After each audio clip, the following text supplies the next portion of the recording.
চরমভাবে ক্ষেপে উঠেছে ইরান। কোনো কিছুরই যেন আর তোয়াক্কা করছে না তেহরান। যুক্তরাষ্ট্রের প্রেসিডেন্ট ডোনাল্ড ট্রাম্পের যুদ্ধবিরতির আহ্বান সরাসরি নাকচ করে দিয়ে আগেই হুঁশিয়ারি দিয়েছিল তারা। প্রয়োজনে টানা ৬ মাস ভয়াবহ ও বিধ্বংসী হামলা চালানোর মতো অস্ত্র ভাণ্ডার মজুদ রয়েছে ইরানের হাতে।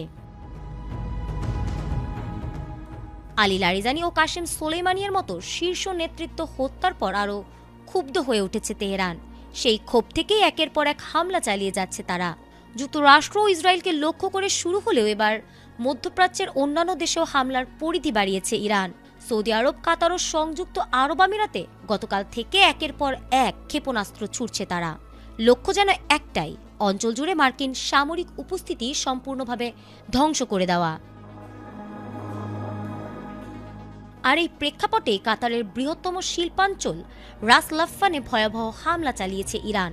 ইরানের সাউথ পার্স গ্যাস ক্ষেত্রে ইসরায়েলি হামলার প্রতিশোধ হিসেবে তেহরান এই হামলা চালিয়েছে বলে জানা গেছে।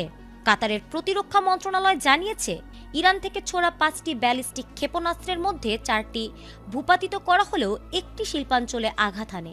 আর এই আগুন নিয়ন্ত্রণে আনতে জরুরি পরিষেবা সংস্থাগুলো সর্বাত্মক চেষ্টা চালিয়ে যাচ্ছে।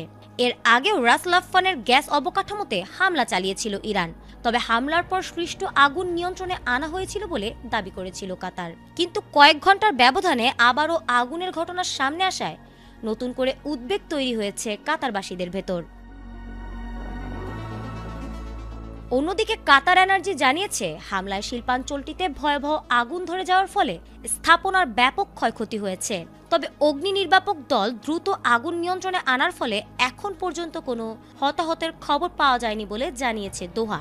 তবে হতাহতের খোঁজ না মিললেও এবার ইরানের ওপর ক্ষিপ্ত হয়ে উঠেছে মধ্যপ্রাচ্যের দেশগুলো। তারাও পাল্টা আক্রমণের প্রস্তুতি নিচ্ছে। কাতার এই হামলাকে তাদের সার্বভৌমত্বের লঙ্ঘন এবং জাতীয় নিরাপত্তার জন্য সরাসরি হুমকি হিসেবে বর্ণনা করে তীব্র নিন্দা জানিয়েছে। আর এই ঘটনার প্রেক্ষাপটে কাতার ইরানি দূতাবাসের সামরিক ও নিরাপত্তা কর্মকর্তাদের দেশ ছাড়ার নির্দেশ দিয়েছে।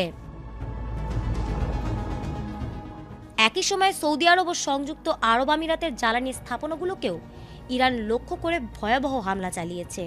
সৌদি সরকার ইতোমধ্যে ইরানকে কড়া হুঁশিয়ারি দিয়ে জানিয়েছে, প্রতিবেশীর সঙ্গে আলোচনায় আর বিশ্বাস নেই, প্রয়োজনে সরাসরি হামলার পথেই হাঁটবে তারা।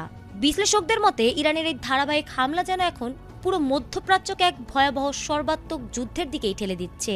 এখন প্রশ্ন একটাই, এই সংঘাত কি আর সীমাবদ্ধ থাকবে, নাকি খুব শিগগিরই পুরো অঞ্চল জুড়ে শুরু হবে এক বিধ্বংসী সর্বাত্মক যুদ্ধ?